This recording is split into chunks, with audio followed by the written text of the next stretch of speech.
throwing away all his weapons, Drishtadyumna, he went and chopped off his head. When the news reached Ashwatthama, another part of the battlefield, he was very upset and he hurled his weapon, Narayani, at the Pandavas. Now, Narayani was a special weapon which would destroy all those who were in a rather who were carrying weapons or who are on a mount. It means all those who are on offensive. That was the property of the weapon. And Krishna knew about this property. So he promptly ordered that everybody should dismount from their chariot or from their horses or from whatever mount, elephant or whatever they're mounting. And they should throw their weapons on the ground and so that the weapon, so that the Narayani weapon which is there, uh, sees that there's nobody in an offensive stance or move. And therefore it returned in a very helplessly without causing any damage to the Pandav side. Now, this is a metaphor. The Narayani weapon is really what they call jap, the continuous repetition of a name, Ram Ram or Om Shivaya or Jai Sri Ram or whatever. So this weapon destroys anger. If anger is not destroyed, then anger introduces anger into the other portion also, other person also. And together they really make the whole world can be destroyed. Anger by itself keeps on multiplying. So if remember, all these things are happening within us. So if you are ever angry at something, the best solution is to keep on repeating the name of the Lord, what we call jap. Like I said, Om Namah Shivaya or Sai Ram or some such thing. Now this was the weapon which, when it returned back without causing any damage to this Ashwatthama, there was nothing he could do immediately. Anyway, after the war was 15 days were over. On the 16th morning, Duryodhana goes over to Karna and tells him that in the first place, I wanted you to be the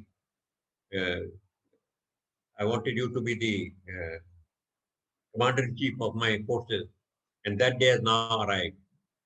So we have the services of the best charioteer, that is Shalya, and he'll be the charioteer for your chariot. So now you had Karna, who has taken over as commander-in-chief. But by this time, of course, as we all know, his kavach of innocence and his kundal, which was voice of conscience, that had been taken away earlier by Lord Indra. And because of these two things which had been taken over, he was prone to ego. As long as he had that kavach of innocence, he was always innocent and he could not be guilty. And when he's not guilty, he could not punish, but he was absolutely invincible. But these two things taken away, he is now vulnerable to that extent. Indra had also given him a weapon called Shakti, which was flattery. He had that weapon flattery can be used only once. And Karna has used it on the appeal of Duryodhana to destroy Ghatotkach, who was that big giant Rakshas, who was Bhim's son. So now he was in that sense also defenseless. Nevertheless, he still had his guru's famed bow, which was Vijay. That bow Vijay belonged to Lord Shiva, and Shiva had given it to Lord Parshuram, and Parshuram had given it to Karna. So he had his bow, and he had his guru's blessing, which was given to all the disciples by Parshuram, that as long as you hold a weapon in your hand, you will be invincible. This blessing had been given to Bhishma, as we had seen. It was given to Dronacharya, and it had been given to Karna also. All these three were disciples of Lord Parshuram. And as you had seen, to disarm Bhishma. Yudhishthir had placed Shakuni, not Shakuni, what was his name? Srikhandi. Srikhandi along with Arjun on his chariot, who acted as a shield. And Shikhandi, as you know, was a woman in a previous life, which was known to Bhishma. And he had said, therefore, that as long as Shikhandi is there, I will not raise my hand against a woman. So he laid down his bow. And once he was defenseless, that was the time when Arjun kept on able to disarm him. In case of Dronacharya, he was deceived. Now, it was not that Dronacharya did not know what had happened, but what happens is that the moment he had laid down his, uh, he was filled with, but he had ego. And the property of the ego is that temporarily it will get you to forget something vital. And that's what happened with him. Although Dronacharya knew that Ashwatthama could not be killed because he had Lord Brahma's let's say, boon. Nevertheless, he forgot all about it. His ego made him forget it. And he laid his weapons aside and sat down to meditate right in the center of the battlefield. And it was there that Drishtadyumna, he came and chopped off his head. Of course, as far as metaphor is concerned, I had explained that Drishtadyumna means vision, wealth of vision. And Dronacharya is duality. It is only with vision that you will be able to destroy uh, duality. That is what was significant there. And now we have got Karna, who is third in the row. And, and these two having gone, as far as Krishna is concerned, or Pandava is concerned, they have to remove him also. Because unless you remove him. Now, what is Karna and how is he riding? Karna is the year now turned to the external world. Till now, it was not turned to the external world. He always had his kundal. It means he was always connected to the voice of conscience. So whether he's doing something wrong, right, immediately he has to be told that this is wrong and this is right. So he'll choose the right path. He was also innocent. Now these two things not being there, he is now engaged in ego, and he'll be subjected to all kinds of you know uh, all kinds of deficiencies which the ego provides. That is number one. He'll be filled with fear. He'll experience fear for the first time. Till now, he'd never experienced fear. Anyway, Karna was now, as commander in chief, he is riding into battle with Shakuni, that is deceit, as his charioteer. Then he has his famed bow, but he does not have his other weapon, which is, and on top of his chariot was a flag, his mast, on which was the symbol of elephant. The elephant represents the mind. Now we have Karn who's riding to battle without his kavach of innocence, without his kundal of voice of conscience, and without the Shakti of Indra, which was flattery. So these things have been gone. He only has his mind, he only has his famed bow. And of course, he had knowledge, whatever was there, was still there with him. But he's now driven by deceit. Anyway, so when they go to battle this way, thereafter, it happens that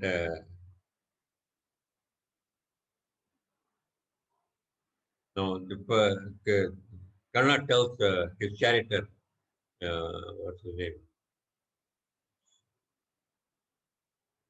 Shalya. Karna tells Shalya to take him to Arjun, but Shalya takes him first to Yudhishthir. Of course, his plan was that if Yudhishthir can be destroyed, then the whole war will end straight away. But Yudhishthir was he was very good swordsman, and he managed to draw first blood. But Yudhishthir, how good a swordsman he was no match for Karna. And Karna very quickly not only grievously hurt him, but as per his promise to his mother, Kunti, let him off and told him, you have forgotten your lessons which your guru Dronacharya has taught you. Go now and refresh yourself.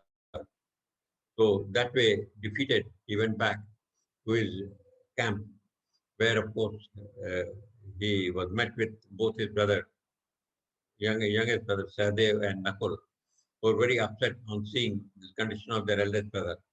And they decided to take revenge on, take fight on him, the Karna who had caused this grievous injury to their brother. But these two youngsters, although they were very good in their respective weapons, they were absolutely no match for Karna, who toyed with them and later on, without really hurting them, just smacked them off and said, "Go and search someone of your age to play with." And he sent them off also, in keeping with his promise to his mother that he is not going to kill anybody, any of his other brothers. Now, here, Yudhishthir is the truth, and truth can, of course, eventually overcome all the egos and everything. But sometimes the ego is so powerful that it is unable to be, even truth is not able to stand against it. That was the significance of that little episode between Yudhishthir and Karna. As far as Nakul and Sahadev were concerned, uh, they were two youngsters who were just brushed aside with Karna. Then Karna said, "Okay, take me back to take me to Arjun." But Shalya again kept on dilly-dallying. Meanwhile, what had happened was that another part of the battlefield, Nakul came across Shakuni and they started battling. Shakuni, as you know, stands for greed. And Shakuni, as we know, he was very good with dice. Anything with gambling, greed is very good with at gambling. But he's also good with, not known much was that he was very good swordsman. And Nakul, when he started fighting with him, he found him to a very difficult opponent. Shakuni was not easily beaten, and he had to use all his skill. Nakul, as you know, stands for alertness and focus and alertness and concentration. So, in case you have to get rid of greed, Shakuni means greed, then you have to be very alert, you have to be very focused, you have to be very conscious, and you have to be ready for a prolonged battle. Because greed is perhaps the basic cause of all the ailments that we have. Greed is at the base of all our material needs or demand. Greed is responsible uh, for hatred, envy, jealousy, anger. All these things come out of greed and attachments. In fact, it is also responsible for lust. All these vices are there because of greed.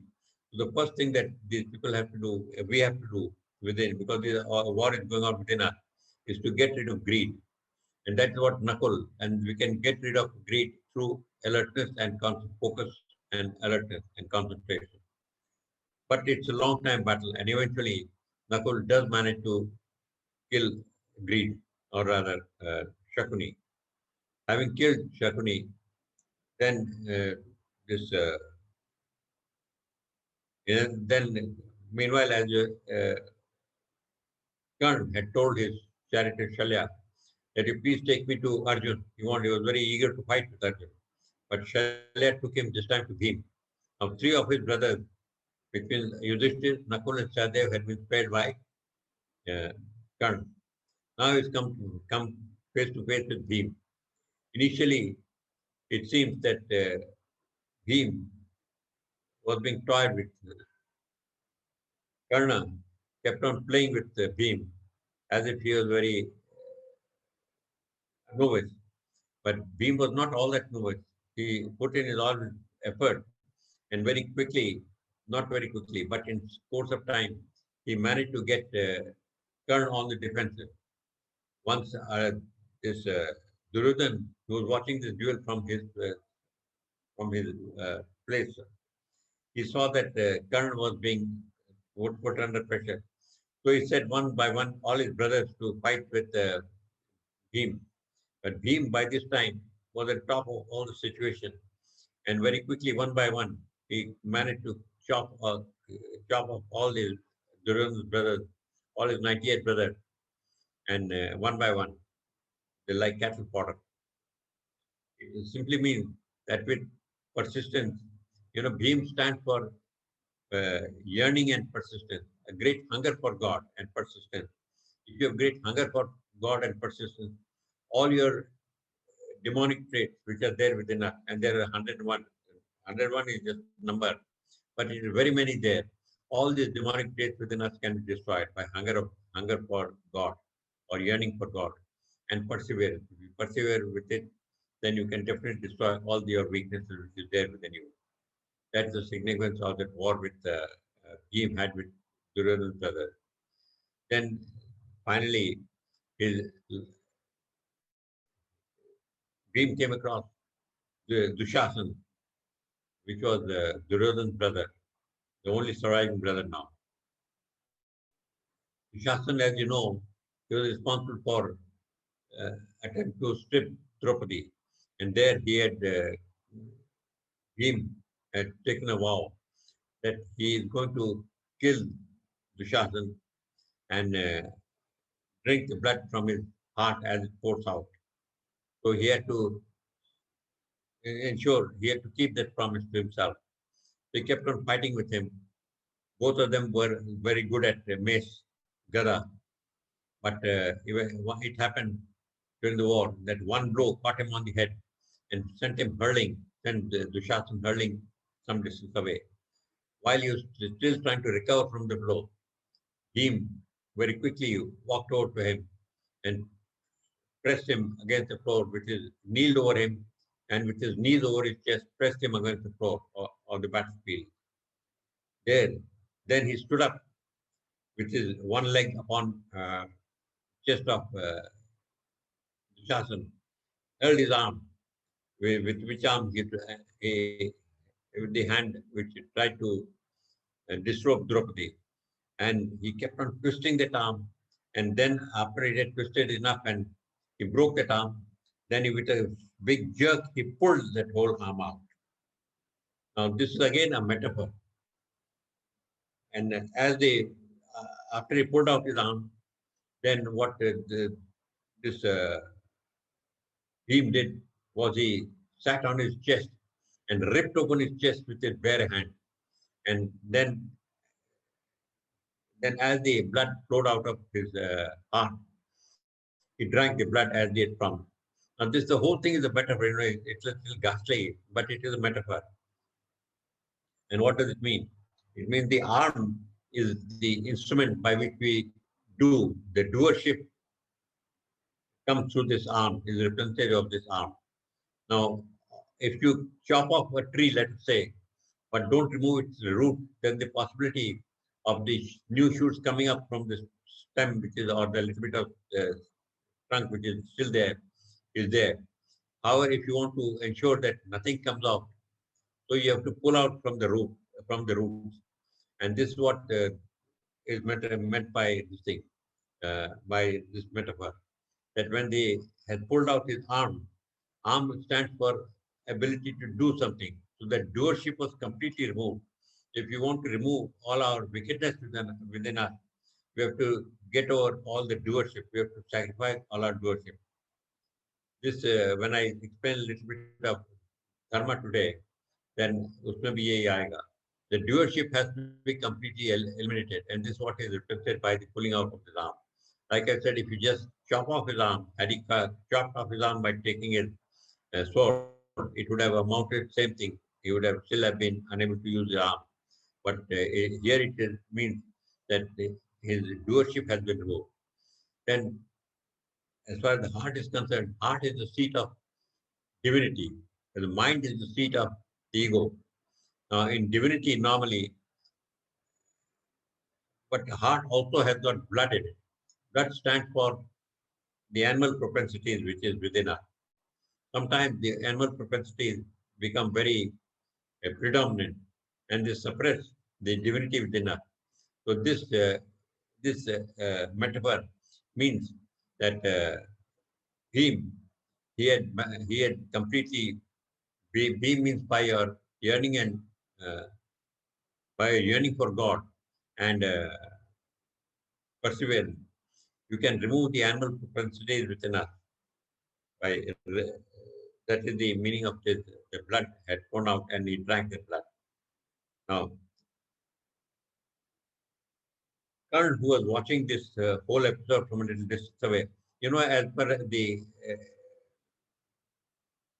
code of conduct during the war, it had been agreed that when two warriors are fighting, the third one will not interfere. So others can keep on watching, but they will not interfere. So Karn was watching the Dushasana being killed, and the ghastly manner in which Dushasana was killed really upset Karn. And this time now he started great vigor and managed to completely disarm Bhim. But keeping his promise to his mother again in mind, he let Bhim off and told him that you should recognize your superiors and respect them. And with that, he sent Bhim away. Then, after that, yeah, after that, Arjun, not Arjun, after that, Karn tells Shalya, his charioteer, to take him to Arjun. But Shalya, what he does is he takes him to an isolated place. If you recall, when by deceit, Shakuni and Duryodhan had managed to get Shalya before the war to come over to their side by deceit. He had arranged all his, you know, food and other comforts as they moved from Matsanagar to Indraprasth while they were going there. So on the way, he kept on providing all kinds of facilities to Shalya. And Shalya thought these facilities were provided by his nephew, uh, Nakul Sahdeva. When he was about to reach Indraprasth, that time Shakuni came there and told this Shalya that this thing had been provided by Duryodhan and hoped it would satisfy him and they were not in any way short. Shalya was taken aback little that he expected that all these were provided by his nephews, and that's why he partook of all those facilities and hospitality. Having taken that hospitality, he had no option but to request Duryodhan to ask for a boon. And Duryodhan promptly had said that at this juncture, all that I can ask is you join us and fight on our side. And while he had no option but to agree to it, he let it be known to Yudhishthir that while he is there, he will do all whatever in his power within the rules to be able to help Yudhishthir. Krishna, who was there, advised, then said that all that you can do, all that you need to do, is break the confidence of Karna while you are in charioteer and keep on praising Arjun in his presence. So this is what Shalya did now.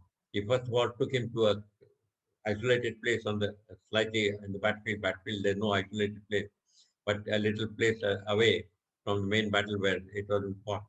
There he started extolling the valor of Arjun, and he said that don't you think you should avoid fighting with Arjun because the likes of him does not exist anywhere. And then he went on to tell him that I think I can see even some perspiration on your forehead, which is a clear sign of fear.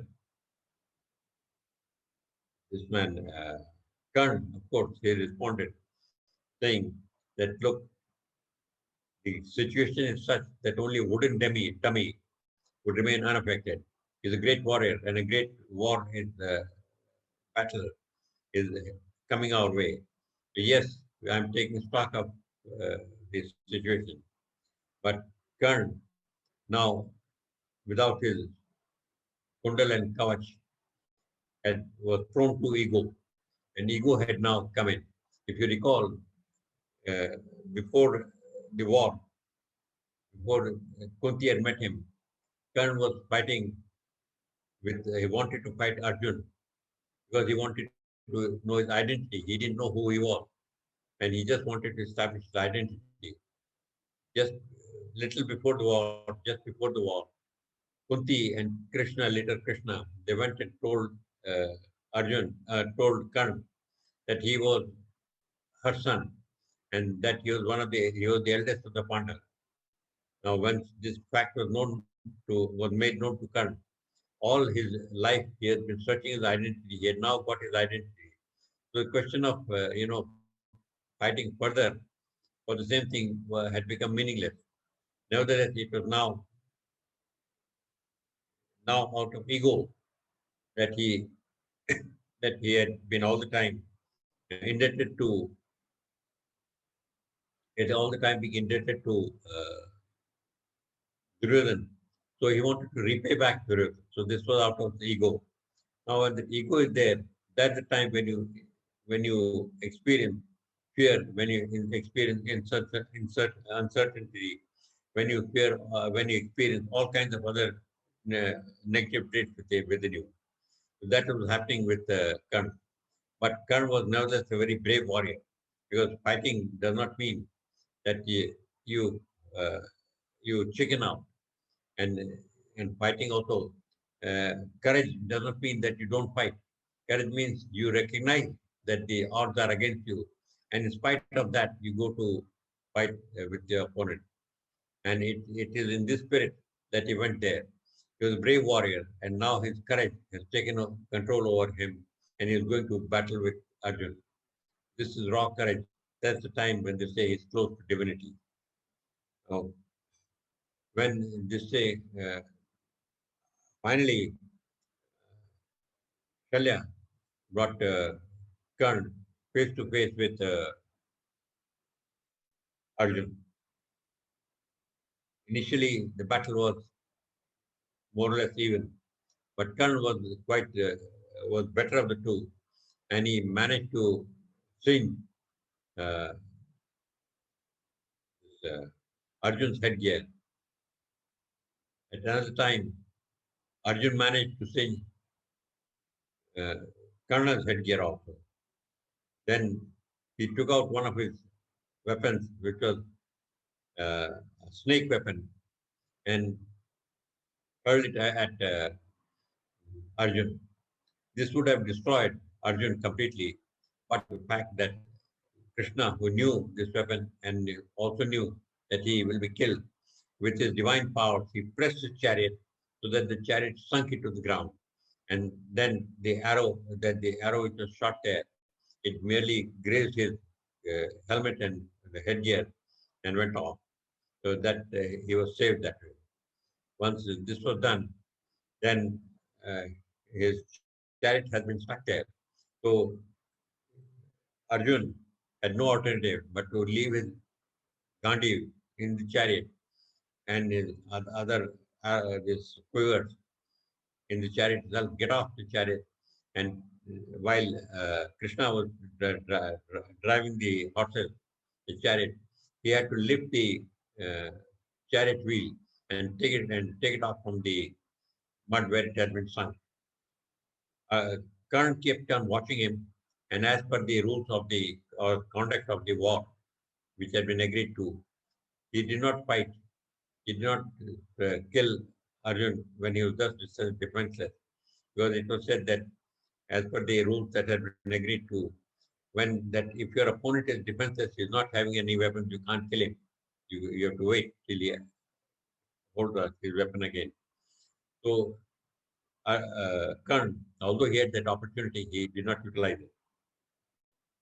Once he got back on his chariot, they started fighting once again. And toward the end of the day, he completely managed to disarm him. Karn managed to disarm Arjun. When he was thus disarmed, Karn took off his arrow and was ready to shoot at him. That time, he was suddenly filled with great longing for his son, for his brother. He did not see an adversary. He saw in Arjun his own younger brother, and he is filled with attachment and a kind of feeling of very softness.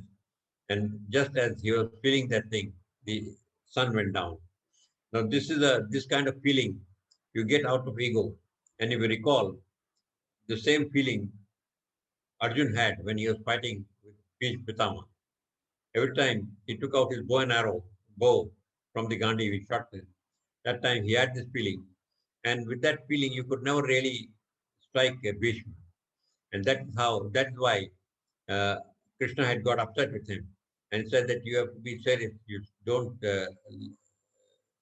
see your granduncle before you. He's just another person who has to be killed. Now, he was seeing his granduncle because of his ego. Karna also was seeing his younger brother because of his ego. Had he had his kavach and kundal on, this kind of feeling would not have come in. He would have seen for what it is, that the other person is just an adversary. But here he did not see him as an adversary, he saw him as a younger brother. And with that, the opportunity of killing him that day was over since the sun went down. Now here there is another aspect to it. When Karn was all the time indebted to Duryodhana, Karn was that way not his own master. His master was Duryodhana. And when the the master is somebody else and you are on critical job, it may happen that you have to take some decision at a critical moment, and you may hesitate because you do not have that power. You think your master only is fit enough to decide. At that time, you wait for the master's decision. But that master's decision, by the time it comes, that opportunity may be lost, it's gone. And that's precisely what had happened here. He lost his opportunity because the sun went down. Had he shot that arrow at that time when Karna had disarmed him completely and he was at his mercy, that time he would have been managed to kill Arjun. But that opportunity he let go. As then after sent down the great warrior Karna that he was, he said, "No, I will not violate the rules, and I will not kill him today just now." Duryodhan, when he came to know about this thing, he was a little upset. Not very upset, he was a little upset. He said, he ruled the lost chance and he told Karna as such, "Why did you not kill him when you had him at your mercy?"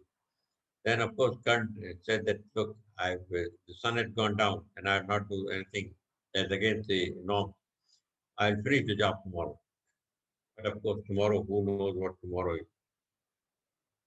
Anyway, then, of course, next day, I want to speak out. Anyway, the next day, of course, the two met again, once again. And this time, battle started in earnest. Once again, this time, all of this Karn, he had Arjun under great pressure and kept on chasing him all over. And Arjun was and Krishna was trying to take him away as much as possible. But Karn would keep on chasing him and had completely, uh, you know, overshadowed him. Toward the end of the day, however, his Karn's charioteer Shalya, he took him deliberately to a mire, in a such a muddy place where his wheel got stuck. And when his wheel got stuck there, then he had no opportunity, and then he had no option but to get off his uh, chariot and lift the wheel off. He left his bow there, the Vijay bow, into the chariot, and when he got off, he was in fact unarmed, defenseless. It was while that time he tried to while he was lifting the wheel of his own chariot, that my Arjun was reluctant to use his bow and arrow and to raise his arms against this great warrior. But Krishna, who was there on chariot with as his Arjun's chariot, told him that you forget about all the niceties and this is the time to kill him. So Krishna, of course, knew that if he ever took over that bow in his hand once again, then Arjun will not be able to do that because of Parshuram's boon. That if you, as long as you hold a weapon in your hand, and he was holding Shiva's bow, Vijay, he would be invincible. So, but since his chariot had gone stuck into the mud, it had to be removed. And since he was defenseless, he was not having any weapon. Arjun took off his Gandiv, put a arrow there, and shot at Karna and chopped off his head. That was the end of the great warrior. I'll stop here and discuss a little bit of dharma, which I wanted, because this is a topic which takes a little understanding. We have discussed on a couple of occasions, but dharma, that I think we need to understand a little bit. I put it on our website, on our WhatsApp chat site. I hope people have gone through it. But anyway, I'll start again. See, dharma has been defined in very many ways.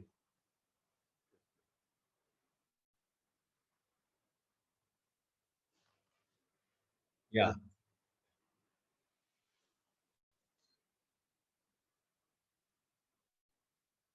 Thus, dharma is defined as the divine law that upholds and holds together or sustains the entire universe from the microcosm to the macrocosm.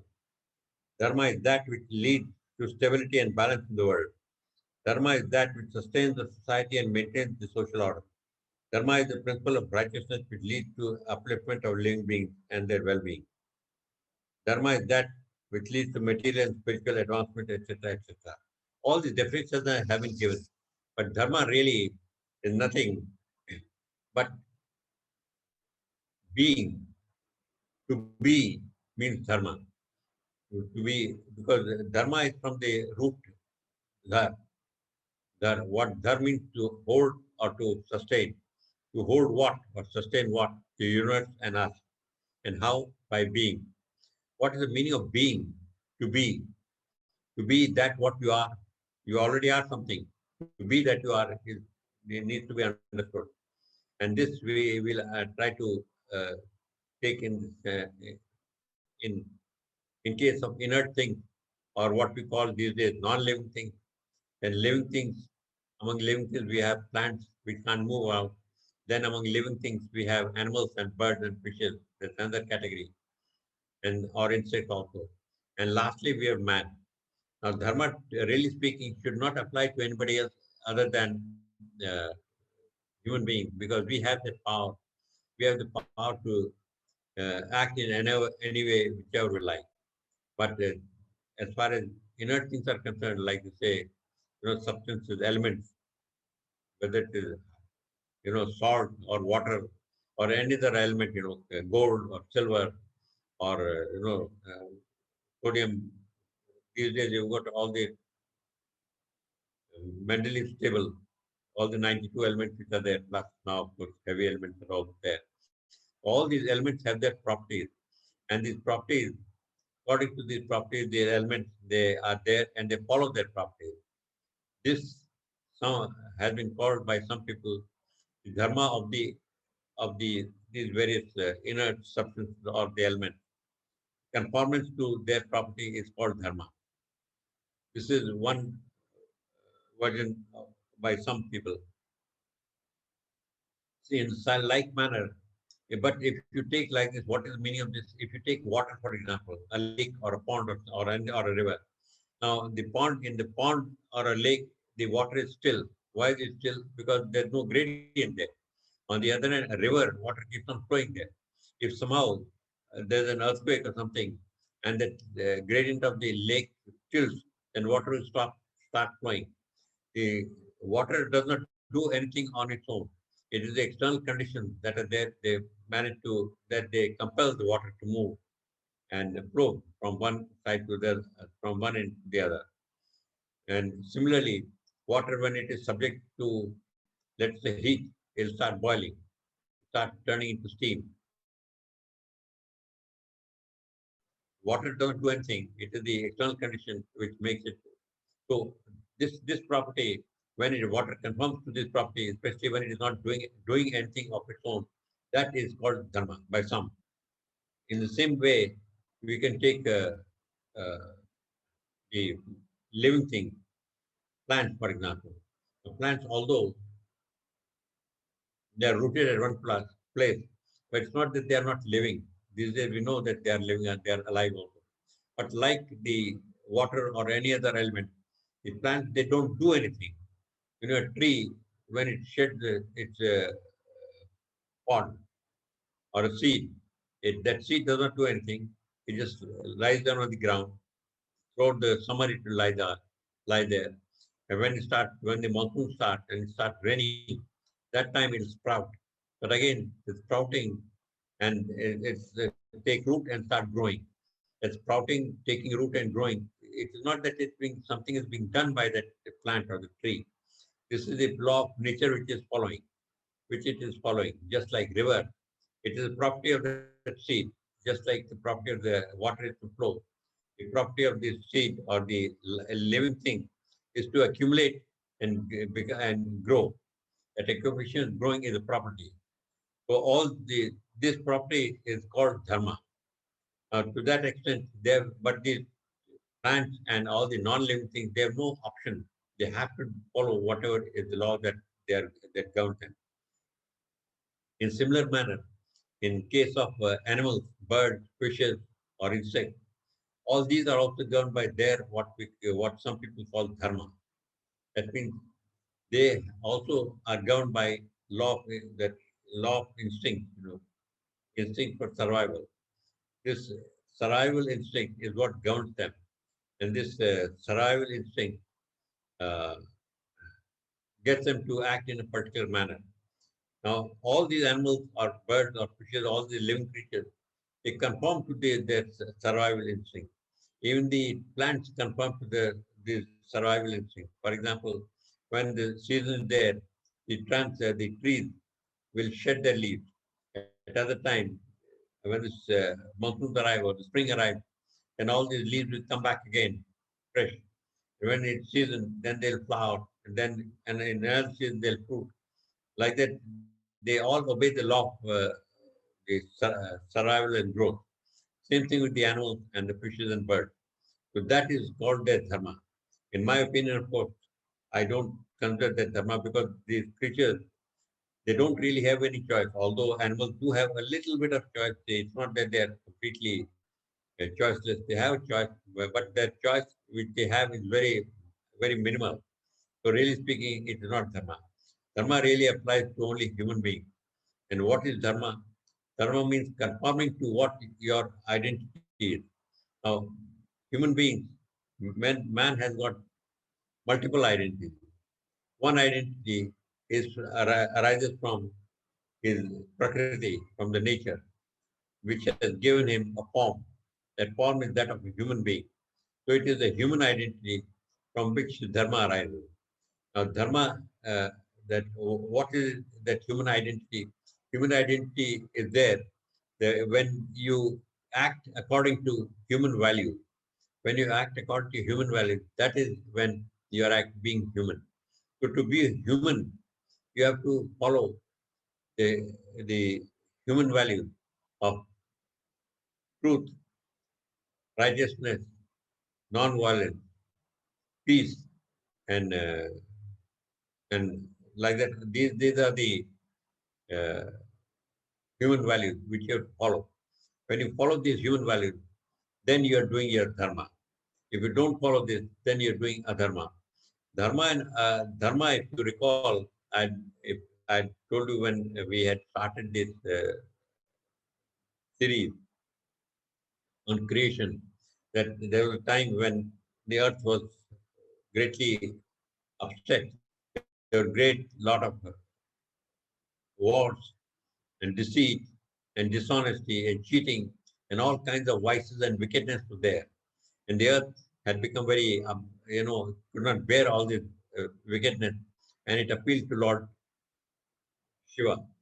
Shiva then sat down to meditate, and his meditation grew so deep that the whole universe and everything had absolutely vanished. When he got out of his meditation, then he found that everything had disappeared. That time, knowing that no more were there vice or sin, he started dancing. This dance was the dance of death, the Tandav dance, the dance by which all the wickedness and all the earth and all the creation which is there that disappeared, and a new creation comes into being. A new earth comes into being, completely fresh, without any vice, etc. So this the dance which is there represents, if you have all seen the statues of Nataraj with the hair, while Krishna, that Shiva is dancing, and his hair is shown as flying all over. That that represents the karma. Karma means moving away from divinity, and dharma means moving towards divinity. So dharma is the exact opposite of karma. So man only has got that ability. If he can either perform karma or he can do the opposite, perform dharma. When he acts in accordance with human value, then he's acting, generating dharma. When he's not acting in accordance with his human value, then he's generating karma. So this karma really applies only to human being. Now this karma, this dharma is called sadharan dharma, the common dharma, or it is calling manav dharma, man's dharma. So this is the broad classification. But like I said, we've got other yeah, identity. The other identity which comes across is also from our ego. Now we are from and this ego means that we are subject to all kinds of vasanas, impressions from the day we are born. These these vasanas, impressions, they create likes and dislikes, and from our likes and dislikes, we create our tendencies. These tendencies are then which drive us, and these tendencies therefore create karma.